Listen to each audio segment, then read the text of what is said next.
Good afternoon, my loves. I have a word for you guys. I actually received this word not too long ago, and I actually saw something in the spirit that was really disturbing. And it was relating to like poverty and homelessness and all of that stuff. And here's the thing, I'm gonna be honest with you. I can relate to this because the Lord showed me in the far past that had I still been on the path that I was on in 2016, and had I not given my life to him, he did show me that I was on drugs. I was strung out on drugs, right? And I want to let you guys know something. When people are on drugs, it's not always because someone willingly said, I'm going to go do phenylene, or I'm going to do this, I'm going to do that. Sometimes people get addicted to drugs because people lace their things. People may lace their food or lace their drinks, right? I have seen cases online where people said, I'm not even a smoker, I'm not even a drinker, and I was laced. Someone laced my food or laced my drink, and now I have an addiction to this specific drug, right? So sometimes it's wicked, demonic, possessed, evil people that will lace people's things and get them addicted. Now, I don't know if that was, if that's relating to my case. I just know that God showed me where I would have been had I not given my life to him, right? And the point of me saying this is, like, recently I had this dream, and it was very prophetic, right? And I saw this woman who was on the street, but she wasn't on drugs, she was just homeless. And when she was on the street, it's like she looked as if she did do drugs, but she wasn't on drugs. It was actually witchcraft that was being done to her. And she was walking around, and she was kind of like pretending to be in like this like movie. She was pretending to be some sort of like movie character and everything. And I remember, like, she was walking into stores, and there was times where she even like forgot that she was like in public, and there was times where she'd pull off her shirt and do these weird things, and like move around in circles or whatever. And I knew right away when I was seeing that go down that was witchcraft, right? And as I was waking up out of my sleep, God was showing me something in the spirit relating to like a poverty curse being broken. And then he started giving me more details about like poverty curses. And today the word came back to me, because I actually forgot about that word and forgot about everything I saw. And then today everything came back to me. I was driving by just now, and I saw these two homeless people. And they were like, kind of like talking, but kind of arguing. And I was looking at them, and my heart just felt really like sad when I looked at them. And I literally like went on my wallet and realized I didn't have any cash on me, or I didn't have my gift cards on me. So I was like, oh man. But then I got this flashback of what I saw the other day in the prophetic dream, and then what I saw in the spirit after that dream, and how God was telling me how poverty curses are being broken. And I just want to say that some of you guys, you have an extremely selfish person in your family, or you had someone extremely selfish in your bloodline. If you guys are fighting this poverty curse right now, some of you guys are literally about to break this curse, or you've already broken it, okay? But some of you guys have a very selfish, or had a selfish person in your family. I'm saying had as in maybe they passed away or something. But many of you guys, you have to understand that that was not a fart, that was my feet. See? Just had to say that. Did it again, because I don't want y'all accusing me of farting. Because there's always that one person, I'll come in the comment section and like plant a seed of discord and be like, did you just fart? Taking the distraction away from the video. Anyways, so there's like some people, with the whole poverty curse thing, you have to understand that there's specific witches and warlocks that are very selfish. And it's like, they will ask the devil, hey, I want riches. Hey, I want success. Hey, I want this. I want that. And they have to trade in something in return. Like doing these spells, listen, you don't just do these spells and get away with it. There's something in it that they have to give in return. And most of the times it's blood. As in not just animal blood and all that. It's bloodline blood. As in somebody in the family may have been like a witch, one of your ancestors, or someone that's currently doing things, or a warlock, and they will make a deal and say, I want this, I want that. And the enemy will say to them, well, in order for this to happen, you have to give me your entire bloodline, your entire generations to come. So they'll take this oath and they'll ask for something, and then they will give their bloodline as an offering, right? Just so they can live lavishly, just so they can be successful, they can be rich. They want that so bad, they're willing to make the next generations suffer. You see what I'm saying? And that's what happened to many of you guys. And it may not just be poverty that many of you guys were struggling and suffering from, but it may have been like sicknesses, it may have been diseases, it may have been marital curses. Whatever you notice that in your bloodline, it's repetitive.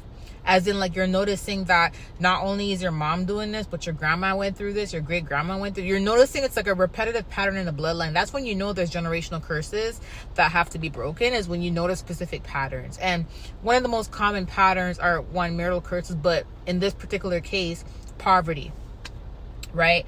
And, you know, there's someone that's extremely selfish and evil that literally sacrificed the whole bloodline because they wanted things, they wanted riches, they wanted success. And you know what the sad part is? That person probably didn't even get what they wanted, but they ended up selling out their bloodline. You get what I'm saying? Like, so many of you guys, you're fighting this poverty curse. And what God was showing me is that many of you guys are gonna break this poverty curse. You're gonna break this cycle. However, there's people who know that you're going to break this cycle, and there's people who are trying to keep you in this cycle. Okay, they're trying to keep you broke, trying to keep you stuck. Hence why every time, you know, you pay off your bills and things seem like it's going well, you notice there's an extra bill that comes out of nowhere. And you're noticing that every time you're going through warfare, or there's like witchcraft afflictions, you're noticing that you have to spend more money, things are breaking, you have a hard time saving. It's like you can't keep money in your bank account. It's like there's holes in your hands, and either that, or you have like a spending issue and you can't get rid of it, or you have to spend and get certain things, right? Because you need certain things. But at the same time, you know, the spending on your needs, it's like you're not able to save, right? So those are like usually signs of like poverty curses, and it's usually a sign that someone is messing with you witchcraft wise, as in this is a bloodline thing that you're breaking, and this is why it's like repetitive. You're fighting that specific spirit, or somebody has summoned up a whole new ritual, a whole new curse, and is trying to make that affect you. However, I want to say this to you. The Lord says, a curse without cause will not stand. If you have done absolutely nothing to deserve this, nothing for anyone to be afflicting you, that curse will not stand. As in, like, let me just give you guys a bit of education on it. When people do witchcraft on you, it will last for a little bit. It won't last for long, okay? And here's the thing. It will not affect you the way they want it to affect you. As in, like, you're not going to go through the full effects of it, okay? So the most you'll be feeling is like energy drainage, stagnation here and there, maybe headaches and nausea, but it's not going to fully hit you. When it fully hits you, you'll know, because you'll be in a vegetable state. You won't be able to do anything. You're going to need people to take care of you. That's how bad it will be, okay? And many of us have been through that in the past. But when they realize it's not really affecting you, they have to keep renewing the same witchcraft ritual. They usually renew it like every new moon, every full moon, or they may renew it every month or every other month. They have to keep renewing it. What happens is when they do a spell on you, it starts to like afflict you a little bit, but then it wears off. It wears off until like you no longer feel it. And the reason being is because you've done nothing wrong for it to stay. You get what I'm saying? You've done nothing wrong for it to stay. So it wears off. And God usually utilizes, you know, you going through those afflictions as a way to teach you, as a way to strengthen you, to teach you how to pray, fast, everything, right? But God will not let it fully hit you, right? So it usually wears off. What they have to do is they have to keep renewing it in order for it to afflict you at least a little bit, you know? And that's what they've been doing for some of you guys. Like, they've been trying to afflict you to the point where you can no longer succeed. The Lord said that this is breaking off of many of you. it is breaking off of many of you, because a curse without cause will no longer stand. However, the Lord wants you to know that you have to also be willing to be dedicated and to fight, because you have to understand that the project, the business, the plan that God has for you that is going to break these generational curses, the enemy is going to try his best to discourage you from continuing to do these things. And these are the very things that are going to break these generational curses. These are the very things that's going to change the blood.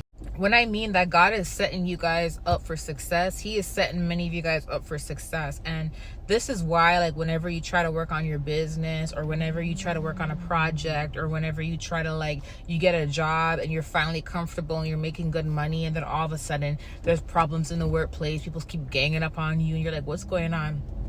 The enemy knows that the Lord is putting many of you guys in a position to break these generational curses, to break the curse of poverty. The enemy knows this, and also the enemy's devices know this as well, as in people who are extremely, upset at the purpose that God has given you, and they don't want you to have it, and they know that you are the one that is breaking that poverty cycle. You are the one that's not going to be sitting and settling like everybody else in your family did, or like everybody else, or someone just not wanting you to succeed. It doesn't have to be a family, but the people that they can see that you are about to get to a next level, they can see that God is about to bless you, and this is why the devil will tempt them into doing these things to you. But you have to continue to fight and understand that, who God blesses, no man can curse. And when God says something's going to happen, best believe it's going to happen. And this is why you're not supposed to give up. Because every time you give up, it's like you're willingly surrendering to the enemy. You're willingly surrendering to his device. I almost said Cinderella. Oh my gosh, this is crazy. I almost said Cinderella. It's like you're willingly surrendering to his devices if you give up. You know what I mean? So, they have a horse downtown today. I love horses. So it's important to not give up, and it's important to keep going no matter what, and just understand that, if God did not have a big plan for you, they wouldn't be going this hard to attack you, to sabotage you. There's a reason why they're going so hard, okay? But you have to be the one to take the initiative, say, I'm gonna pray, God, I'm gonna fast, God, I'm gonna fight hard, God, because the fight is not meant to be easy. If it was supposed to be easy, Paul would not say, I have fought the good fight. The reason why he calls it a good fight is because it was a fight, okay? So there is gonna be a fight. The word says itself, there's going to be a fight. We're not going to be excluded from a fight. You have to understand that anyone that sees, anything that is great relating to what God is going to do in your life, you have to understand the enemy does not like to see that. And there's people out there who are wicked, who are evil, who are selfish. And if it's not them that's receiving these things, they don't want you to have it. They feel like it should be them and not you. You see what I'm saying? And especially when you come from a family that, everybody struggles with poverty. Everybody struggles with saving money. Everybody struggles with going to school. Everybody struggles with graduating. Everybody struggles with success in general. And no one's really made it to a certain level. And then they see that not only are you going to make it to a certain level, but they see that you're breaking a curse and you're the one that got picked. That can definitely not only ruffle some feathers, but that can definitely have some people gnashing of the teeth, okay? So you have to understand that people will literally hate you, and they will go out of their way to do anything to stop you, even if that means that they will sabotage their own purpose, their own plans, their own will. And you know why they don't care to do that? Because a lot of them, they don't even believe in themselves. They don't even believe in God. They don't even believe that God can change their life. They just see it as, okay, if God's not giving me that, I don't want him to have it, I don't want her to have it.